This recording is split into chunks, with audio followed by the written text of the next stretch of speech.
Assalamualaikum warahmatullahi wabarakatuh. Halo semua, bagaimana kabar kalian hari ini? Semoga tetap sehat dan tetap semangat ya. Baik, pada pertemuan kali ini kita akan membahas mengenai konsep dasar proses bisnis. Jadi, simak baik-baik ya videonya agar kalian semakin memahami mengenai materi ini. Oke, sebelumnya, apa sih proses bisnis itu? Nah, kita perlu mengetahui terlebih dahulu nih pengertian dari bisnis. Jadi, bisnis adalah kegiatan yang dijalankan oleh individu maupun kelompok untuk menyediakan barang atau jasa dalam memenuhi kebutuhan, serta untuk mencari keuntungan. Nah, proses bisnis sendiri merupakan serangkaian kegiatan yang dilakukan oleh suatu organisasi dalam rangka mencapai suatu tujuan. Nah, tujuannya yaitu memperoleh keuntungan yang maksimal. Nah, selanjutnya ada pengertian proses bisnis menurut para ahli. Nah, yang pertama menurut Mong 2009 mengungkapkan bahwa proses bisnis adalah sekumpulan aktivitas yang menerima satu atau lebih masukan dan menghasilkan keluaran yang bernilai bagi pelanggan. Sedangkan Rumler dan Brache dalam Siegel 2008 mengungkapkan bahwa proses bisnis adalah sekumpulan kegiatan dalam bisnis untuk menghasilkan produk dan jasa. Dan yang terakhir menurut Davenport pada tahun 1993 yang mengungkapkan bahwa proses bisnis adalah suatu aktivitas yang terukur dan terstruktur untuk memproduksi output tertentu bagi kalangan pelanggan tertentu. Selanjutnya ada fungsi proses bisnis. Nah, fungsi proses bisnis itu ada 4. Yang pertama adalah mengubah bentuk atau form utility. Yang kedua memindahkan lokasi produk atau place utility. Yang ketiga mengubah kepemilikan atau possessive utility. Dan yang terakhir menunda waktu penggunaan atau time utility. Nah, yang pertama yaitu mengubah bentuk atau form utility. Jadi fungsi bisnis ini menekankan pada proses penciptaan barang ataupun jasa berdasarkan kebutuhan para pengguna dan konsumen. Misalnya saja pada perusahaan furniture yang memproduksi berbagai perlengkapan rumah tangga serta perusahaan jasa keuangan yang menyediakan berbagai layanan penyimpanan serta peminjaman uang. Nah, fungsi proses bisnis yang kedua yaitu memindahkan lokasi produk atau place utility. Fungsi ini menekankan pada pendistribusian barang dan jasa dari lokasi produksi ke lokasi penjualan yang dapat dijangkau oleh masyarakat sebagai konsumen. Nah, konsumen ini cenderung menyukai lokasi penjualan barang ataupun jasa yang mudah diakses, baik oleh kendaraan umum maupun kendaraan pribadi, yang gunanya untuk memudahkan pengangkutan barang ataupun jasa yang telah dibeli oleh konsumen tersebut. Nah, fungsi proses bisnis selanjutnya yaitu mengubah kepemilikan atau possessive utility. Nah, fungsi ini menekankan pada proses penjualan, di mana barang ataupun jasa yang dihasilkan oleh suatu perusahaan akan dialihkan kepemilikannya kepada para konsumen melalui proses penjualan. Nah, dalam memudahkan proses penjualan, biasanya perusahaan mempromosikan produk yang dihasilkannya kepada konsumen, baik secara langsung maupun menggunakan bantuan seperti media sosial. Nah, fungsi proses bisnis yang terakhir yaitu menunda waktu penggunaan atau time utility. Fungsi bisnis ini menekankan pada aspek penyimpanan. Jadi, manajemen penyimpanan yang baik penting untuk diterapkan dalam mengelola produk yang siap dipasarkan.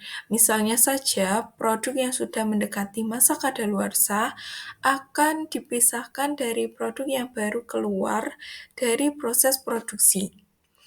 Nah, jika manajemen penyimpanan untuk produk tersebut diterapkan dengan baik, maka tingkat penimbunan barang yang sudah tidak dipasarkan dapat ditekan oleh perusahaan. Nah, selanjutnya ada manfaat proses bisnis. Manfaat proses bisnis ini antara lain sebagai berikut. Yang pertama, menjadi acuan dalam memproyeksikan bisnis perusahaan secara keseluruhan. Yang kedua, meningkatkan nilai kompetitif perusahaan agar dapat bertahan di tengah persaingan. Yang ketiga, memungkinkan perusahaan lebih responsif dalam menghadapi berbagai tantangan. Yang keempat, dapat membantu perusahaan untuk mengidentifikasi peluang bisnis dan pergerakan kompetitor. Manfaat selanjutnya yaitu menempatkan tenaga kerja yang sesuai dengan kompetensi untuk mengurangi kesalahan dalam bekerja. Selanjutnya, meningkatkan efisiensi dan efektivitas kerja agar proses bisnis dapat diselesaikan tepat waktu. Dan manfaat proses bisnis yang terakhir yaitu memaksimalkan komunikasi antara perusahaan dan pelanggan melalui riset untuk menjawab feedback atau umpan balik yang diberikan oleh konsumen. Nah, berikutnya ada tahapan proses bisnis. Nah, tahapan proses bisnis ini ada 4. Yang pertama yaitu menganalisis kegiatan bisnis. Pada tahap ini, pihak yang akan berbisnis bersama-sama merencanakan bisnis yang akan dijalankan dengan mempertimbangkan prospek bisnis pada masa yang akan datang, serta strategi yang tepat melalui riset dan survei, dan mempertimbangkan sumber daya yang dimiliki oleh perusahaan. Tahapan yang kedua yaitu menentukan proses bisnis. Tahap ini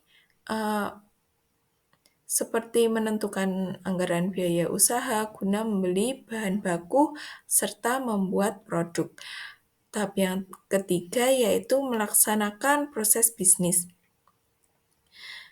Jadi, setiap personel dalam bisnis harus ikut terlibat dalam menghasilkan produk-produk yang menarik minat konsumen dan menghasilkan keuntungan yang maksimal. Nah, tahap yang terakhir yaitu mengevaluasi proses bisnis.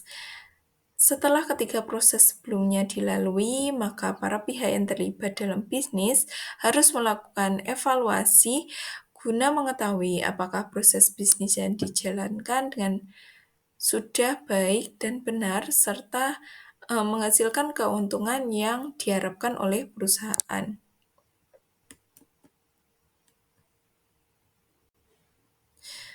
Selanjutnya terdapat klasifikasi dari proses bisnis. Nah, proses bisnis ini diklasifikasikan menjadi 4 jenis, yaitu proses operasional primer, proses operasional sekunder, proses manajemen, dan proses pengendalian. Nah, berikut adalah penjelasan dari keempat jenis proses bisnis tersebut. Yang pertama yaitu proses bisnis operasional primer. Pada proses ini, sistem yang dimiliki oleh perusahaan komersial meliputi pembuatan produk, pemasaran produk, serta pelayanan kepada pelanggan. Nah, pada proses sekunder ini meliputi pembagian perusahaan menjadi departemen produksi, departemen pemasaran, dan departemen keuangan. Klasifikasi proses bisnis selanjutnya yaitu proses manajemen. Dalam proses ini meliputi kemampuan manajer dalam menyusun strategi persaingan pasar untuk menyelesaikan konflik dan mengontrol penerapan standar operating procedure atau SOP. Nah, klasifikasi proses bisnis yang terakhir yaitu proses pengendalian. Merupakan suatu sistem yang dapat mengubah aktivitas perusahaan, tata kelola perusahaan, serta manajemen strategis perusahaan. Nah, dalam proses ini meliputi kemampuan perusahaan dalam menyusun strategi bisnis dari perusahaan.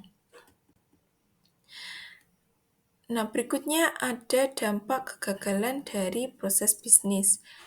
Yang pertama yaitu tidak menemukan benang merah masalah. Dalam hal ini, kemampuan menetapkan standar proses karena perusahaan kurang fokus pada bisnisnya, sehingga masalah seringkali sulit ditemukan. Hal ini dapat menyebabkan ketidakjelasan dalam alur kerja dan penugasan, yang pada akhirnya mengakibatkan hasil kerja para pegawai yang tidak maksimal. Dampak kegagalan proses bisnis yang selanjutnya yaitu karyawan tidak bersemangat. Salah satu penyebab utama rendahnya semangat kerja di kalangan karyawan adalah penempatan yang tidak sesuai dengan keahlian mereka. Jadi ketika karyawan ditempatkan pada posisi yang tidak sesuai dengan latar belakang pendidikan maupun keterampilan mereka, hal ini dapat menimbulkan perasaan yang tidak kompeten serta frustasi. Nah, dampak selanjutnya yaitu pemborosan waktu. Urutan kerja yang tidak tepat dan kurang efisien menyebabkan pemborosan waktu. Ketidakjelasan dalam proses kerja seringkali mengakibatkan karyawan menghabiskan waktu untuk mencari tahu tugas mereka ataupun memperbaiki kesalahan yang seharusnya dapat dihindari oleh karyawan tersebut. Nah, dampak kegagalan proses bisnis yang terakhir yaitu peningkatan pengeluaran. Jadi proses bisnis yang tidak terencana dan tenaga kerja yang tidak kompeten berkontribusi pada pengeluaran yang meningkat. Ketika karyawan tidak memiliki keterampilan yang diperlukan untuk melakukan tugas mereka dengan efektif, maka perusahaan harus mengeluarkan lebih banyak biaya untuk pelatihan ulang ataupun untuk memperbaiki kesalahan yang dibuat oleh karyawan tersebut. Hal ini dapat menciptakan risiko finansial tambahan bagi perusahaan, terutama jika masalah ini terus berlanjut tanpa adanya perbaikan yang sistematis.